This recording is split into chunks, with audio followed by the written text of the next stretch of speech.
Salut, moi c'est Ludo et t'es bien sur Acid Moto.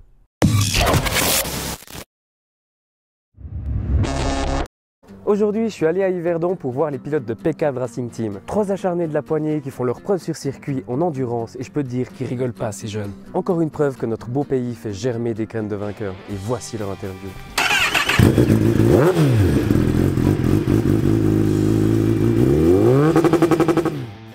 En moins de 10 ans, cette équipe connue sous le nom de PK Racing Team est devenue redoutable en endurance pour leur capacité à dépasser tout obstacle sur leur route. Et chez Acid Moto, on croit en leur victoire. C'est pour ça qu'on veut vous les faire connaître.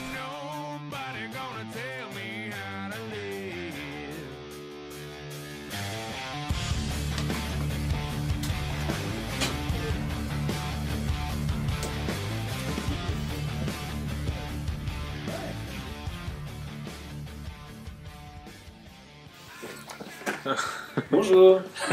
Salut. Adieu. Salut, on est du PK Racing Team 456. Ça fait 5 ans qu'on fait de la moto d'endurance circuit et on est vice-champion d'Europe 2018. Le début, donc on faisait presque tous de la moto sur route et puis donc on s'est dit le circuit, ça peut être pas mal. Et puis d'abord c'est Nico et Anton qui ont été tester la piste avec des vieilles 600. Je me suis acheté une vieille 600 de piste aussi. Et puis après on a été testé, c'était en 2011, donc ça fait, on arrive sur notre 9e saison. Ça fait 8 ans quoi. Et on a vraiment commencé le circuit en compétition en 2014. On était avec nos vieilles meules et puis on a trouvé ça sympathique et puis on n'était pas trop dégueu comme on dit. Du coup on s'est dit si on essaye un petit peu de tâter la piste en compétition, ce qu'on a fait lors des 500 miles de Manicourt. On a vécu avec des amis qui sont maintenant non mécanos, on a vécu une course absolument incroyable avec des rebondissements dans tous les sens. Il y avait de la mécanique, de la chute, des temps, il y avait tout ce qu'il fallait. En fait on a fini avec le smile et puis on s'est dit il faut qu'on remette ça. Et avec une bouteille de champagne aussi. Et puis après, on s'est dit, on va faire de la vraie endurance. La vraie endurance, c'est quoi? C'est une moto, c'est un team de mécanique. Dans le team, on est 25. On est 25, et alors il y en a 3 qui font les bros devant la caméra, là, mais il y a un bon paquet de personnes qui sont derrière nous. Et puis on avait acheté une Honda à l'époque. On avait fait de nouveau les 500 miles, puis ensuite on a fait les 12 heures de Manicourt. 12 heures de Manicourt, où ça s'est aussi bien passé la première manche. Et c'était vraiment une bonne expérience. Et puis on a eu la chance de rencontrer Liberty Motor, qui est notre partenaire principal, et puis qui nous a fait découvrir Kawasaki. Et puis c'est vraiment des bonnes machines, des machines de caractère. On roule avec une Kawa, une nouvelle qu'on a achetée l'année passée, du coup. Et puis que... Nous, nos motos personnelles qu'on a, c'est pas le team qui les finance, c'est nous qui finançons complètement. On a les prix via le team, mais le team a qu'une moto. Nous, on prête à chaque course, on prête notre moto. À tour de rôle. Pour le mulet, c'est un problème. Ouais.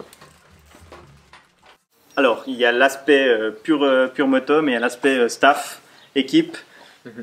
On a beau faire les bons en piste, puis rouler une seconde moins vite en piste. Sur un relais, s'il y a un mécano qui traîne à la roue arrière, c'est 20 secondes.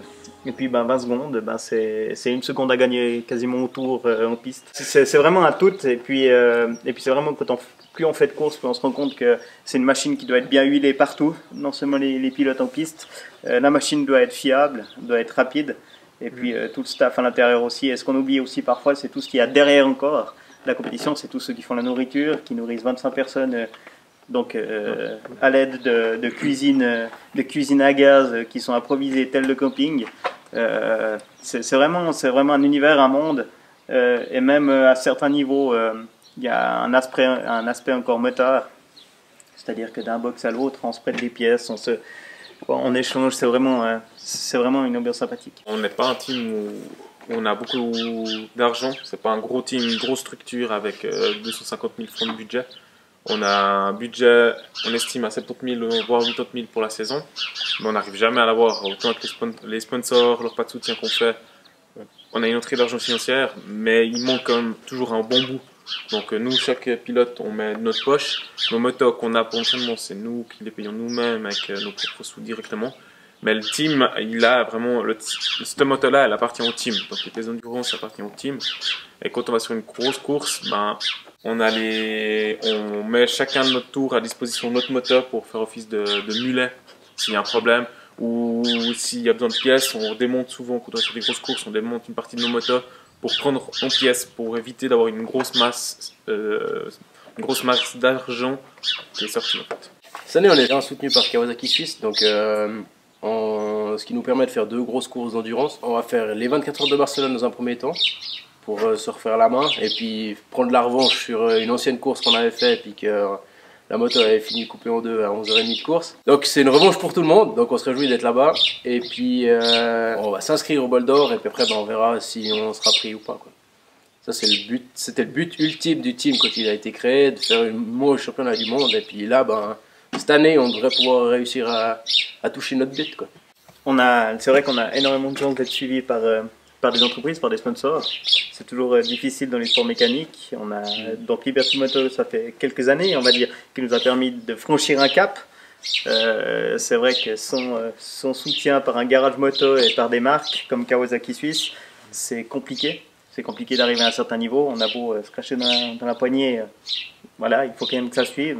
Et puis on a aussi beaucoup d'autres entreprises qui nous suivent, que ce soit en termes d'entreprises vraiment spécialisées dans le monde de la moto ou autres, qui nous font confiance, qui nous permettent aussi de mettre en avant leur logo.